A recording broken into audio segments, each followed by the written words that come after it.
guys, what is up? It's NintendoCollector, and I am back with a video for you. Just want to start off by apologizing as usual. I've been into YouTube lately, you know, I keep up on all my subscriptions, all that good stuff. Been wanting to make videos, and it's just the time for them has not been good, because my last video, the U-Force review, which if you haven't seen, you should definitely check out, because it's sweet. Made it about 3 months ago or so, which was, you know, school was ending and all that, so I had some schoolwork I had to take care of, focus on. Then after that, I did a real early in the summer, a summer school class, and then I just got my wisdom teeth out, so a bunch of stuff like that's just been preventing me from making videos. But I'm going to start doing something that a lot of people I subscribe to do, and hopefully you guys will enjoy, and I'm going to start doing some weekly pickup videos, because I do often go to flea markets, thrift stores, you know, that kind of stuff weekly and get some games. So I'm going to start doing that, show you guys how much I paid for what I pick up, and you can kind of see my collection grow over time.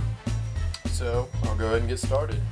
Okay, so this week picked up a bunch of NES games. First off, I got these two at a flea market, both of them for $2. Super Mario Bros. Duck Hunt, obviously I didn't need, but it came with it. Can never have too many, I guess. Might need it for something, but it's in good shape. Thunderbirds I didn't have, so I got that. Never heard of this game, but for $2, you can never beat an NES game or any game that you don't have in good shape for $2. So I got it. Never heard of it. It's by Activision, so looks like it'd be like a plane like type shooter game, like 1942 maybe. I don't know. If you guys have played this, comment below. Tell me what it's like. Definitely gonna try it out. And you'll notice that week to week I usually tend to find a lot of NES games, more NES games than Super Nintendo games, which kind of sucks for me because I'm a big Super Nintendo guy. But you know, I'll take what I can get. So yeah, started off with those two. The next, at the same flea market, I found Barbie for the NES for $1. Good shape, and $1 is a great price for this game. You know, it's a kind of an uncommon game for me anyways. I typically don't see it, and if I do, it's not $1. So picked it up for $1. Good shape. The only thing wrong with it is right there it says $5 written in marker, but I'm sure they could get off. Also, this is a question I've been wondering for a while. Post below what you guys find best to get marker and writing off of game cartridges, because I try a lot of different stuff. Some works better than others, but tell me what you guys use to do that, because I've always wondered other people's you know, their techniques and stuff like that. So, and by the way, the reason I'm not doing them all at once in kind of groups is because I'm kind of showing you in the groups that I get them in and buy them in and stuff like that. So two different people, so set those aside. Next, these are all $2 a piece, so you know, $2 NES game. I'm all over that, so I picked them up. First one is Bump and Jump, which I've always see, but I never get. Finally found one in pretty good shape, so I decided to finally break down and get it. Gonna see what it's all about, since I see it all the time. I don't know if that's good or bad that I see it all the time, but can try it out. Taboo, The Sixth Sense. Don't really see it that much, so I decided, once again, don't have it, $2, pick it up. And lastly, a game that I never heard of, but definitely caught my eye because it was Capcom, and Daniel, Fat Daniel, at the time was with me. So he said, dude, that's a fun game, you should pick it up. So I did, and that's Gunsmoke for the NES. So, got that one, and I haven't played it yet, but I'm going to, and it's in good shape. He says it's fun, I believe him, so I'm going to try that out. It came with a sleeve too, which is always nice. So $2 a piece on those, so that was a good find. These next two games are kind of random. They both have ripped men on the front. First one's Rambo for the NES, and I believe I paid $3 a piece on these, which was a little much probably for me, because I usually try to get my NES games like $2 a piece because I'm cheap. But I, for some reason, have been wanting Rambo, and I can never find it, so I saw it, and I'm like, you know what, Rambo, good shape, I'm getting it. So I've got that. This is another one, Amagon, or however you say it, got another ripped guy on the front. I actually don't see this game a lot, and I think it was Pat the NES Punk who did a video on it and said it was either Pat the NES Punk or someone else. Anyway, I watched the video and it looked like a pretty fun game, so I got it. Because they said it was a game that you don't hear a lot about. It's a fun game, so I went ahead and got it. Can't wait to try that out. So $3 a piece, not terrible, but you know, what are you gonna do? The next two were definitely my best NES finds of the week, and I paid $4 a piece on them, which, you know, ooh, that's way much for me, but not really. I mean, it's not a lot of money still, but I try to keep cheap. But they're both definitely some great games to pick up for $4. The first one is Widget. I know it's kind of an uncommon game, and it's perfect shape, so $4, I was all over that. And next is Joe and Mac, which is a really, really fun game, especially to play with a friend. I have it on Super Nintendo, don't have it on NES, so I was all over that for $4 each. Can't beat it. A couple games you really don't see all the time, so I was all over that.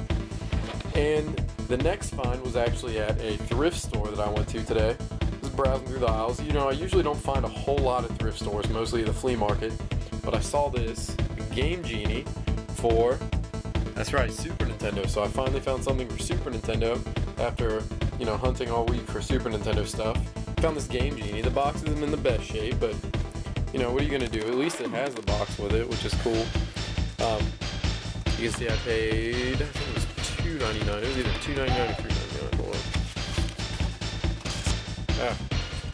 There we go, $2.99. And it had the book with it, and the book is in great shape, and it had an extra, that Super Mario World manual in there. That's cool that that was in there, so I actually don't know if I had the manual for it or not, so it was in good shape. Not gonna complain, extra goodie in there. So the book, which is in great shape, and the actual Game Genie, which has the cardboard insert and the little plastic thing it slides into. You know, like I said, not the best shape, but still $3, can't beat that Game Genie. The next one actually isn't Nintendo, but you know how it started was, it's a PS1 you can see, but how it started was I saw this PlayStation laying in the one of the aisles, and so usually when I see systems, you know, it doesn't matter what it is, it's a Genesis, PlayStation, PlayStation 2, the thrift store around where I live, it always seems to mark it up for more, way more than it's worth. Usually they'd put, like, with no hookups, they'd put like $15 or something like that on there, which isn't worth it at all. So I saw this PlayStation chilling there, which is in relatively good shape. It could use a cleanup, which won't take much effort to clean it up. I saw it laying there, and there was a lady who worked there close by, and I was going to ask her how much she wanted for it, but I figured that might be a bad idea because she might jack it up. Well, on one of the racks above, like the shelves, because there's like shelves and then there's racks above it, I saw a PS1 controller. And the PS1 controller was separated from the system, so I was like, alright. And it wasn't really that close to it. It was kind of a ways down, so I knew they obviously weren't together. And the controller had $2.99 on it, so I was like, okay, I'm just going to plug the controller in and take it up and go from there and see what happens. And sure enough, they let me have the whole thing for $3. I don't really know what I'm going to do with it. I don't really have any PS1 games. Actually, I have like 2 in the basement. I have like Grand Theft Auto and something else. I don't even know where they came from, but I have them. So I'm going to try to find some hookups and maybe sell it, maybe play it. I don't know, but the laser for it, see, I don't even know which button opened it. It's in good shape. System's in good shape. Everything looks like it's you know, promising. So let's hope that it works when I get some hookups. Okay, the next thing, real quick, I'll show you. I was at the thrift store and I called Daniel, Fat Daniel, and I was like, "Hey, do you have an orange zapper?" Because he actually, I'm pretty sure, just had the gray one. He's like, "No, I don't." I'm like, "I'm looking at one. It's in really good shape. Got the crisp zapping noise. Probably works. $2." And he's like, "Yeah, you know what? I'll pay you back for $2." So I picked that up for him. So I'll be giving that to him. And lastly was my best find of the week, and definitely one of my better finds in a while. I got 2 great games, both by Squaresoft. First one, Final Fantasy Mystic Quest in mint condition. Didn't have this game, so it was awesome pickup. So got Mystic Quest, and drumroll please, best game of the week, Secret of Mana, or however you like to say it, in perfect shape. I mean, it's like, you can still see the gloss on there. And the guy, you know, he knew a little bit about games, so he had them priced higher, and I told him I wanted both of them, and he also had some other stuff, like, he had a Super Mario RPG that Daniel ended up buying, and some stuff like that that I really didn't want. And I saw these two, and I'm like, I forget how much he had on it. I think it was like 30 on Secret of Mana, and like something else on Mystic Quest, and I was like, I was running out of money, you know, and I was like, look, I will give you $25 for the both of them. And he's like, okay, I can do that. So I don't know, I maybe could have got a better deal, But 25 bucks, I've been looking for Secret of Mana for a while. To me, it was a good deal with Mystic Quest. So 25 for both. Can't pass that up, guys. So that was my finds for the week, probably about a week and a half. Found some of this good stuff here at flea markets and thrift stores. Go ahead and comment. Tell me if you guys like this kind of stuff, if you would want me to do it every week.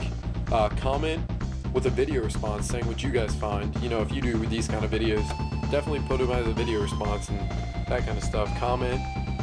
Tell me if you'd like me to keep doing these, and if you guys would like me to shoot some actual footage of me, like me and Daniel game hunting, like actually, you know, being at the flea market, like picking this up and finding it and stuff like that. So let me know, and if you already haven't, subscribe, and if you liked what you see, go ahead and like the video. So this is Nintendo Collector, and I'll see you guys next week with another pickup video. Thanks, guys.